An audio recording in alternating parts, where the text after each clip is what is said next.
السلام علیکم. Abid Zia from Pakistan property leaders Bahria town Karachi. جی ویورز کیسے ہیں آپ؟ امید کرتا ہوں بخیر وفیت ہوں گے. ویورز بحریہ ٹاؤن کراچی کو لے کے بہت سے لوگ بہت پریشان ہیں. کچھ لوگ یہاں پہ انویسٹمنٹ کرنا چاہ رہے ہیں, کچھ کہہ رہے ہیں کہ ہم نے انویسٹمنٹ کی کچھ عرصہ پہلے, ہم تو پھنس گئے یہاں پہ, بہت برا حال ہے. اور اگر ہم پوری دنیا کی طرف دیکھیں تو وہاں پہ بھی معاملات ایسے ہی ہیں. بہت سارے لوگ جو ہیں وہ پریشان ہیں اکنامکس کو لے کے اور اپنے بزنس کو لے کے.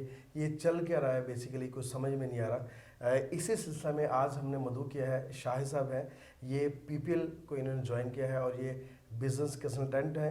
اس سے پہلے ان کا ایک لمبا کیریئر جو ہے یہ بزنس ایڈمنسٹریشن کے حوالے سے انہوں نے بہت زیادہ کام کیا.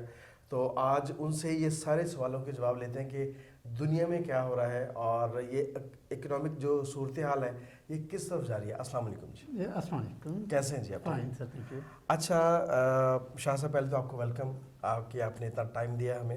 اور بزنس کو لے کے پوری دنیا ہی, جیسے آپ کو پتہ ہے کہ ہم سنتے ہیں, ہم ویڈیوز دیکھتے ہیں کینیڈا میں, امریکہ میں, جو ہمارے شعبہ سے ریلیٹڈ کوئی بھی چیزیں ہوتی ہیں تو ہم سرچ کرتے ہیں اوور آل نا. تو اس کو لے کے ساری دنیا پریشان ہے کہ کچھ سمجھ نہیں آ رہی. اس میں بزنس سائیکل کی بات کرتے ہیں, وہ بزنس سائیکل بیسیکلی ہے کیا؟ یہ ہمارے ویورز کو آپ بتائیے. Right sir. Business cycle basically کسی بھی بزنس میں اپ اینڈ ڈاؤن کو ہم ایک سائیکل کہہ سکتے ہیں, سائیکل بولتے ہیں, سائیکلیکل موومنٹ. جس طرح کبھی آپ نے دیکھا ہو کہ لوپ بنتے ہیں اے سی کرنٹ کے, زیرو سے اوپر جاتے ہیں, ٹاپ پہ جاتے ہیں, ٹاپ سے نیچے کی طرف آتے ہیں, اور نیچے سے پھر وہ سائیکل ہاف سائیکل کمپلیٹ ہوتا ہے اور نیچے سے پھر ہاف سائیکل دوبارہ واپس آتا ہے. صحیح. ٹوٹل بزنس سائیکل میں 4 سٹیپس ہوتے ہیں. جب بزنس گرو کر رہا ہوتا ہے اسے اور گروتھ ہو رہی ہوتی ہے تو الٹیمیٹلی یہ پیک پہ پہنچتا ہے, تو اسے پیک بولتے ہیں یا بوم بولتے ہیں. اور وہ ایک پوائنٹ آتا ہے, آپ نے دیکھا ہوگا کہ پراپرٹی میں یا سارے بزنسز میں کچھ عرصہ پہلے تک یہ ایک پوائنٹ آیا تھا کہ جہاں پر ہر چیز کی قیمتیں بہت زیادہ تھیں, لوگوں کو منافع بہت زیادہ ہو رہے ہیں. بہت زیادہ سر, وہ بہت زیادہ آج ایک چیز ہم نے بائی کی ہے تو کل جناب وہ اس کے 5 لاکھ اضافی مل رہے ہوتے تھے. تو بیسیکلی یہ ایک اسی میں کے اندر ہی ایک ایلیمنٹ ہوتا ہے, انٹرنل ایلیمنٹ, کہ جب پیک پہ چیز پہنچ جاتی ہے تو آہستہ آہستہ ریسیڈ کرتی ہوئی ریسیشن کی طرف آتی ہے. صحیح. یہ ایک اکنامک سائیکل کا ایک نارمل پیٹرن ہے بیسیکلی. جب ریسیشن آتا ہے آہستہ آہستہ چیزیں نیچے آتی ہیں, اور نیچے لازمی نہیں کہ وہ دوبارہ وہ سے ہاف سائیکل کو زیرو کو ٹچ کریں, بعض اوقات تھوڑی سی وہ ڈیپتھ کے بعد دوبارہ اوپر چلی جاتی ہیں. صحیح. لیکن یہ سائیکل میں ہمارے جو کمپلیٹ ہو رہا ہے اس میں یہ ریسیشن کے بعد چیزیں ڈپریشن کی طرف بھی آ گئی ہیں. اس وجہ سے لوگوں کو تھوڑا سا زیادہ پرابلم فیس کرنا پڑ رہا ہے. بیسیکلی ریسیشن پوری دنیا میں آیا ہے, لیکن ہمارے پولیٹیکل سچویشن کی وجہ سے پچھلے 1 سال میں اکنامک ایکٹیویٹیز کم ہونے کی وجہ سے یہ چیزیں ریسیڈ کر گئی, ریسیشن میں چلی گئی ہیں. لیکن یہ آپ دیکھیں کہ ہمارے ہاں جو ڈیولپنگ کنٹریز ہیں اس میں یہ جو اکنامک سائیکل ہے تقریباً 5 سے 6 سال تک یہ ہوتا ہے, کمپلیٹ ہوتا ہے.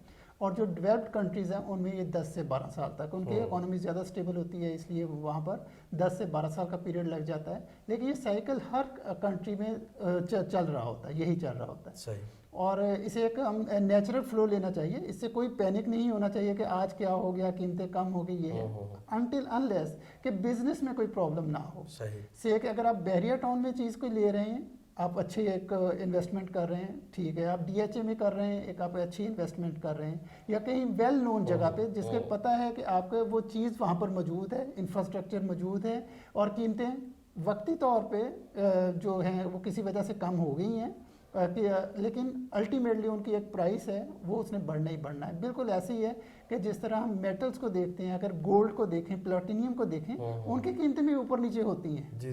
لیکن کوئی بھی اسے گولڈ کو یہ اس سے پینک نہیں ہوتے ہیں. لوگ وہ کہتے ہیں جن میں ہولڈنگ پاور ہوتی ہے وہ ہولڈ کر لیتے ہیں, اور جن میں بائنگ پاور ہوتی ہے جب وہ نیچے آتے ہیں اسے بائی کرتے ہیں. صحیح. بہت اچھے سے ایکسپلین کیا. یہ چیزیں مطلب میرے بھی نالج میں نہیں تھی. اچھا شاہ صاحب, آپ کہہ رہے ہیں کہ ریسیشن اور ڈپریشن سارا کچھ, لیکن مہنگائی کی صورتحال کو آپ دیکھیں, آپ کوئی بھی چیز بائی کرنے کے لیے جاتے ہیں, پراپرٹی کے علاوہ میں بات کر رہا ہوں, تو ہر چیز میں اضافہ ہوا ہے. لیکن وہ لوگ بھی پریشان ہیں. اس کو تھوڑا سا آپ اکنامکس کے حوالے سے تھوڑا سا ایکسپلین کیجیے کہ وہ لوگ کیوں پریشان ہیں حالانکہ ان کی تو قیمتیں بڑھی ہیں. بالکل صحیح. اس کنسیپٹ کو سمجھنے کے لیے نا ہمیں انفلیشن کا وہ بیسک چیزوں کو سمجھنا پڑے گا کہ انفلیشن یا چیزوں کی قیمتوں کا بڑھنا یا روپے کی قوت خرید کا کم ہونا اسے انفلیشن کہلاتا ہے. کہ پہلے ایک چیز اگر ہم 100 روپیز میں خرید سکتے تھے تو وہی چیز 150 کی ہو گئی ہے. چیزیں تو مہنگی ہوئی ہیں اور لیکن لوگوں کی انکم ایک نہیں بڑھی ہے. اور اس میں سیکنڈ چیز کیا ہوتی ہے کہ جب انفلیشن ہوتا ہے یا تو یہ ڈیمانڈ ڈریون ہوتا ہے یا سپلائی سائڈ پہ ہوتا ہے. اگر ڈیمانڈ ڈریون ہو تو کسی چیز کی اگر قیمت مارکیٹ میں اس کی ڈیمانڈ زیادہ ہو رہی ہے تو الٹیمیٹلی اس کی قیمتیں بڑھتی جائیں گی نا. چیز کم ہے, زیادہ لوگ خریدنے والے ہیں, زیادہ ہائر پرائس پہ اسے خرید لیں گے. لیکن دوسری جو چیز پاکستان میں جب یہ انفلیشن ہوئی ہے یہ اس وقت یہ سپلائی سائڈ میں ہوئی ہے. سپلائی سائڈ میں جب آپ کی بزنس کی کاسٹ بڑھ جاتی ہے, سے کہ اگر آپ کی انرجی کی کاسٹ بڑھ گئی ہے, پیٹرول کی کاسٹ بڑھ گئی ہے, لیبر کاسٹ بڑھ گئی ہے, تو وہ چیز ویسے ہی مہنگی ہو گئی ہے. کہ ایون سبزی بھی اگر آپ نے سبزی منڈی سے لے کر وہ یہاں تک آنی ہے, آپ کی دکان تک آنی ہے, اور دکان سے گھر تک آنی ہے, تو ٹرانسپورٹیشن کا اس قدر خرچہ ہو گیا. تو یہ پاکستان میں یہ جو سپلائی سائڈ جو ڈریون انفلیشن ہے وہ ہے. تو اس بیسیکلی یہ بزنس سائیکل اور انفلیشن انٹر ریلیٹڈ تو ہیں لیکن علیحدہ علیحدہ کنسیپٹ ہیں. اس لیے میں نے آپ کو بتایا کہ یہ مہنگائی سے پریشان ہونے کی اتنی ضرورت نہیں ہے. مہنگائی بڑھتی ہے کم ہوتی ہے وہ علیحدہ چیز ہے, اور وقتی طور پہ بندے کو فیل بھی ہوتا ہے کہ آپ کی جو ریزروز ہوتے ہیں, جو آپ نے سیونگز ہوتی ہیں, وہ بھی اس مہنگائی کے دور میں خرچ ہو جاتی ہیں. لیکن جب آپ نے اگر بزنس کے حوالے سے کوئی چیز دیکھنی ہے, انویسٹمنٹ کے حوالے سے دیکھنی ہے, تو اس کا اس انفلیشن سے شاید اتنا کوئی نہیں تعلق, اس کا بزنس سائیکل سے تعلق. اچھا, یہ ریسیشن ہے کیا؟ یہ انویسٹر اور جو بائر ہے اس کے لیے پریشان کن صورتحال ہے, آپ کیا سمجھتے ہیں؟ ریسیشن کو میں بلیسنگ کے طور پہ لیتا ہوں. Basically recession is a blessing. میرے جیسے جس طرح میڈل کلاس لوگ ہیں یا لو انکم لوگ ہوتے ہیں, تو وہ کبھی سوچ بھی نہیں سکتے یار کہ میں 1 کروڑ روپے کا ایک پلاٹ لے لوں گا نا. تو وہ انتظار کر رہے ہوتے ہیں یار کہ کبھی 70 لاکھ کا آ جائے, 60 لاکھ کا آ جائے تو میں لے نہ لوں, 50 لاکھ کا آ جائے تو لے نہ لوں. تو وہ ایسے موقع کی تلاش میں ہوتے ہیں. اور جو سمجھدار لوگ ہوتے ہیں جنہیں تھوڑا سا اکنامکس کا پتہ ہوتا ہے, انہیں بھی یہ پتہ ہوتا ہے کہ یہ بزنس سائیکل میں ریسیشن کا پیریڈ آنا ہے. تو وہ اگر اس وقت وہ انویسٹمنٹ کرتے ہیں یا اس وقت چیز لیتے ہیں تو ان کے لیے یہ فائدہ مند ہوتی ہے. تو ریسیشن بیسیکلی اینڈ یوزر کے لیے کہ جس نے پلاٹ لینا ہے, گھر لینا, پوری زندگی میں ایک گھر بنانا ہے, اس کے لیے وہ بہت فائدہ مند ہے کہ آپ نے ایک گھر بنانے کے لیے آپ جو 1 کروڑ میں پلاٹ ملنا تھا وہ آپ کو 60 لاکھ میں مل گیا, 70 لاکھ میں مل گیا, 50 میں مل گیا. اور سیکنڈ چیز, اسی وقت جن کے پاس سیونگ ہے, انویسٹمنٹ جو کر سکتے ہیں, تو الٹیمیٹلی انہیں جو جنہوں نے پہلے اگر چیزیں لی ہوئی ہیں ان کی نسبت انہیں ڈبل سے بھی زیادہ منافع ہو سکتا ہے. اچھا چلیں, اس میں ایک چیز میں اور پوچھنا چاہوں گا کہ جن لوگوں نے اچھی مارکیٹ میں ٹریڈنگ کی ہے, کیا یہ مارکیٹ, یہ ریسیشن کا پیریڈ یا ڈپریشن کا پیریڈ اگر آپ سمجھتے ہیں تو یہ صورتحال ان کے لیے بہتر ہے جنہوں نے ٹریڈنگ کی یہاں پہ؟ Unfortunately not. اچھا, ہاں, ٹریڈنگ میں بیسیکلی یہ ہوتا ہے کہ جن دنوں ہم ٹریڈنگ اگر کر رہے ہیں تو ٹریڈنگ شارٹ ٹرم ہوتی ہے بیسیکلی, کہ کچھ دنوں کے لیے اور کچھ ویکس کے لیے نا. تو اس کے لیے سب سے پہلی شرط یہ ہے کہ والیوم زیادہ ہو, مارکیٹ میں بائر سیلر زیادہ ہوں. جی, تو وہ اس وقت تو وہ ٹریڈر ٹریڈنگ کر کے فائدہ ہو سکتا ہے, منافع ہو سکتا ہے.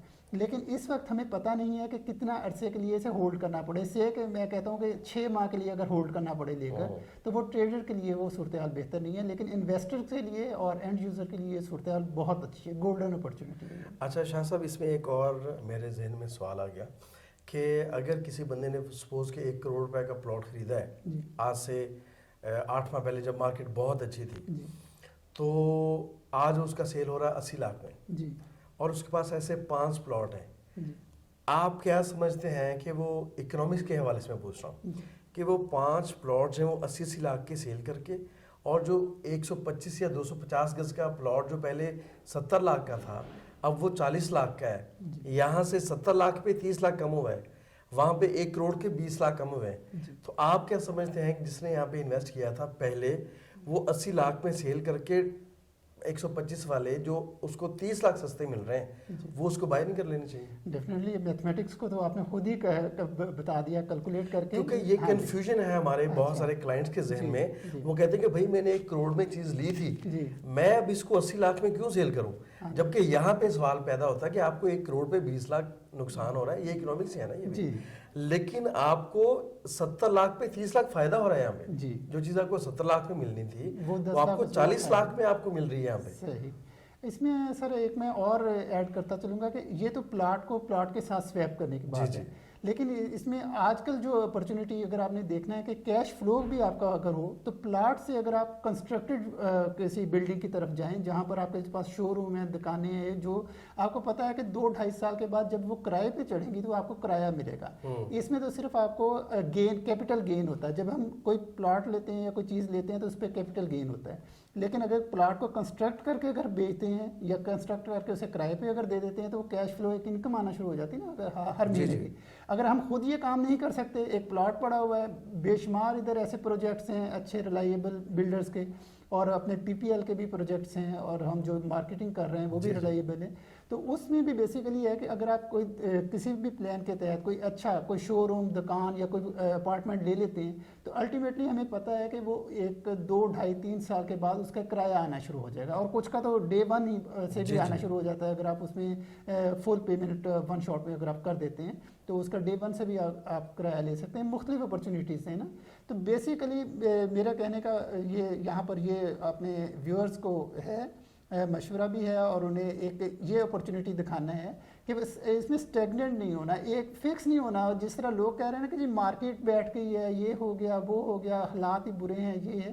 حالات جیسے بھی ہوں اپرچونیٹیز آلویز دیئر. صرف آپ نے اسے ڈسکس کرنا ہے کسی بھی ایسے شخص کے ساتھ جس کے پاس پہلے ان چیزوں کا بیک گراؤنڈ ہو، نالج ہو، اور وہ آپ کے ساتھ ڈسکس کر کے آپ کو بہتر اپرچونیٹی دے سکے. بالکل صحیح. اچھا، اس میں ایک لاسٹ کویسچن آپ سے کروں گا کہ آپ کیا سمجھتے ہیں کہ بحریہ ٹاؤن کراچی میں جو لوگ یہ سوچ کے انویسٹ کرتے ہیں کہ میں نے 5 سال کے لیے انویسٹ کر دیا، ان کو آپ کیا سجیشن کرتے ہیں کہ ان کو ان ٹچ رہنا چاہیے مارکیٹ کے ساتھ اور یہاں پہ رول کرتے رہنا چاہیے، یا ان کے پاس ایک پلاٹ کے پیسے تھے انہوں نے خریدا اور بیٹھ گیا آرام سے کہ میں نے جی یہ 5 سال کے لیے 10 سال کے لیے چھوڑ دیا، یہ ایسا ہونا بہتر ہے؟ بیسیکلی جب بھی ہم انویسٹمنٹ کرتے ہیں اسے شارٹ ٹرم، میڈیم ٹرم اور لانگ ٹرم کے حساب سے کرتے ہیں. 5 سال اگر شارٹ ٹرم اگر کسی نے اگر ہم لیتے ہیں تو اسے تقریباً 1 سال کے لیے منیمم ہو تو وہ اسے شارٹ ٹرم ہے. میڈیم ٹرم 2-2.5 سال کے لیے، اور لانگ ٹرم 5 سال اور اس سے اوپر. 5 سال کے لیے اگر کسی نے انویسٹمنٹ کی ہے تو وہ اسے اگر ایسی جگہ پہ کی ہے کہ ابھی وہ پلاٹ ڈیولپ بھی نہیں ہوا، سستے سے سستا ہے، اور منیمم اس کی قیمت ہے کیسے کہ اگر کسی پلاٹ کی 25 لاکھ قیمت ہے اور اس نے دیکھا ہے کہ میرے ڈیولپ ہونے کے بعد جب اس کے دائیں بائیں بھی آبادی ہو جائے گی تو میں 1 کروڑ کا بیچوں گا، تو اس کے لیے تو بہتر ہے کہ 5 سال انتظار کر لیں وہ، کیونکہ درمیان میں اسے شاید اتنا فائدہ نہ ہو کہ کسی سال کے بعد ہو سکتا ہے وہ 30 لاکھ کا ہو، 2-2.5 سال کے بعد ہو سکتا ہے 40-45 لاکھ کا، اور اس کے بعد جب ساری آبادی ہو جائے وہ کر لیں گے.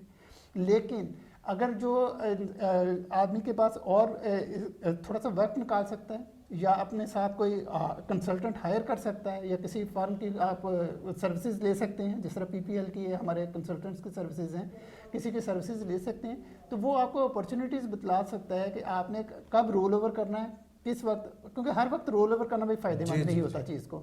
کب اپرچونیٹی ہے، کس وقت رول اوور کرنا ہے، کس وقت ایک چیز میں سٹے کرنا زیادہ بہتر ہے، اور کس وقت اس سے نکل کے دوسری کسی چیز میں جانا بہتر ہے. جی بہت شکریہ شاہ صاحب، آپ نے بہت تفصیل کے ساتھ ہماری جو کوئریز تھیں ان کو آپ نے حل کیا، اور ہمارے جو ویورز ہیں ان تک امید ہے کہ ان کے سارے کویسچنز جو میں نے پوچھے یہ ایکچولی تھے ہی ہمارے کسٹمر کے کویسچنز. تو اس کے علاوہ بھی آپ کچھ پوچھنا چاہتے ہیں اکنامک کے حوالے سے یا یہاں پہ انویسٹ کرنے کے حوالے سے تو آپ کمنٹ باکس میں ہمیں اپنے کویسچن لکھ کے بھیج سکتے ہیں. انشاءاللہ ہم کوشش کریں گے کہ جو نیکسٹ ویڈیو ہے وہ آپ کے کویسچن کو مد نظر رکھتے ہوئے بنائی جائے. اپنا بہت زیادہ خیال رکھیے گا. ہمیں دیجیے اجازت. اللہ حافظ. Thank you. اللہ حافظ.